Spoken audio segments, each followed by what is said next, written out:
بسم اللہ الرحمن الرحیم۔ ایک شخص کے 11 بیٹے تھے، ایک ان میں کرامت تھا، 10 جو تھے وہ نکمے تھے۔ تو 10 جو تھے وہ کسی کام کاج کے نہیں تھے، ان کا کام تھا چرس پینا، وقت ضائع کرنا، گلیوں میں چوکوں میں بازاروں میں پھرتے رہنا۔ تو 11واں جو تھا وہ بڑا کارآمد بیٹا تھا، والدین اس کی بڑی عزت کرتے تھے، عزیز و اقارب رشتہ دار۔ تو وہ جو 11واں تھا وہ سارا گھر چلا رہا تھا، ہر طرف جو گھر کی عزت تھی، جو رونق تھی، وہ اس کی وجہ سے تھی۔ والدین اس کا بڑا خیال کرتے تھے، ایکسٹرا خیال کرتے تھے، اس کو رسپیکٹ دیتے تھے۔ تو 10 کہنے لگے، ایک دن انہوں نے میٹنگ کی، سارے اکٹھے ہو گئے، ساڈی گھر چ نہ ہی کوئی نہیں، اسی سارے ہی نکمے ہاں، اس نو جو ہے وہ اضافی پروٹوکول ملدا۔ انہوں نے اس گل تے بڑا احتجاج ریکارڈ کرایا، والدین نو آکھیا کہ ایک کس طرح ساڈے چ کوئی بھی تہاڈا اچھا نہیں لگدا، ایدی بڑی عزت اور رسپیکٹ ہے۔ تو والدین نے سمجھایا کہ اس نے ہمارا نام روشن کیا ہے، یہ گھر چلا رہا ہے، معاشرے میں اگر ہماری عزت اور رسپیکٹ ہے تو اس کی وجہ سے ہے،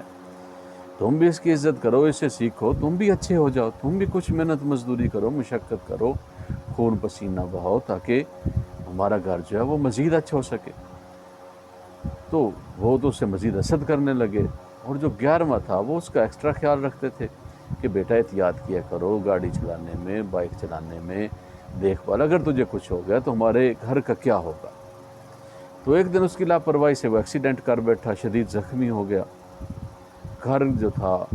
وہ الجھن میں پڑ گیا، سارے گھر کا نظام درہم برہم ہو گیا، پریشانی لاحق ہو گئی۔ تو 10 تو پہلے ہی نکمے تھے۔ تو والدین کہنے لگے، بیٹا ہم جو تجھے کہتے تھے کہ اپنا خیال رکھا کر، تو نے تو وہی کیا، تو جلدی میں نظر آیا، تیرے کندھوں پہ کتنا بوجھ تھا، کتنی ذمہ داریاں تھیں، کتنی تیری وجہ سے ہماری عزت اور رسپیکٹ تھی، ہمارا پورے خاندان میں ایک نام تھا، ہمارا گھر اچھا چل رہا تھا، اب ہمارا کیا ہوگا۔ تو یہی کچھ ہمارے ساتھ خان صاحب نے کیا ہے، عمران خان، جس کا نام تھا، جسے اپنے بیگانے باہر کے ملکوں والے بھی عزت کی نگاہ سے دیکھتے تھے، وہ کرپٹ نہیں تھا، لیکن وہ جلدی میں نظر آیا، اتنی شدید جلدی میں نظر آیا کہ اس نے ایسا ایکسیڈنٹ کیا ہے کہ اب سارا ملک جو ہے، ایک گھر نہیں، ایک خاندان نہیں، سارا ملک اس نقصان کو اٹھا رہا ہے۔ پٹرول کو دیکھ لیں، گیس کو دیکھ لیں، بجلی کو دیکھ لیں، افلاس کو دیکھ لیں، ملک کا نظام سارا درہم برہم ہوا ہے ایک شخص کی صرف جلدی کی وجہ سے، اس کے غلط مشیروں کی وجہ سے، اس کے غلط تویز دھاگے کی وجہ سے۔ اور اگر وہ شخص اس ذمہ داری کو سمجھتا کہ میں ایسی گاڑی کا ڈرائیور ہوں جس کا اب میرے سوا جو سنبھالنا چلانا مشکل ہے، تو کبھی ایسی غلطی نہ کرتا۔ لیکن جو خان صاحب نے غلطی کی ہے، یہ شدید غلطی کر دی ہے، اس کا پوری دنیا میں پاکستان تماشا بن گیا ہے۔ لیکن اللہ رب العزت اس کی بارگاہ میں پھر بھی التجا ہے کہ خالق کائنات ایسا نیک، ایسا اچھا لیڈر عطا فرمائے جس سے ہمارا ملک جو ہے یہ پھر ترقی کی راہ پہ گامزن ہو جائے۔ آج جو ہر طرف پریشانی کے بادل ہیں، اللہ کرے کہ وہ چھٹ جائیں، ایسا اجالا آ جائے، ایسا نور آ جائے، ہر گھر میں خوشحالی ہو۔ تو یہ عوام کی دعاؤں سے ممکن ہے، اور اگر لگتا تو مشکل ہے، خان صاحب کو موقع مل جائے تو خدا را اب انہیں ایسے ایکسیڈنٹ سے، ایسی جلدی سے، کہ پرویز الہی جیسا لیڈر،